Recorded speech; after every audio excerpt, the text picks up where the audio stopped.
વીર નર્મદ દક્ષિણ ગુજરાત યુનિવર્સિટી જે ફરી એકવાર વિવાદમાં આવી છે અને યુનિવર્સિટીએ વધુ એક છબરડો કર્યો। ઓનલાઈન પરીક્ષાના પેપર મોકલતી એજન્સીને અહીંયા બેદરકારી જોવા મળી। બે વખત પરીક્ષાના પેપર ખોટા મોકલતા પરીક્ષા મોડી શરૂ થઈ। 27 માર્ચે પરીક્ષા યોજાઈ હતી। એજન્સીની બેદરકારીનો ભોગ બીસીએના વિદ્યાર્થીઓ બન્યા।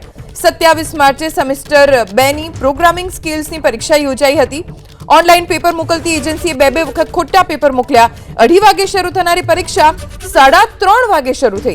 બેદરકારી છતાં યુનિવર્સિટી એજન્સી સામે કોઈ કાર્યવાહી નથી કરી। વિદ્યાર્થીઓનો સમય બગડ્યો। તેમને 2:30 વાગે શરૂ થનારી પરીક્ષાના પેપર 3:30 વાગે મળ્યા અને તેના કારણે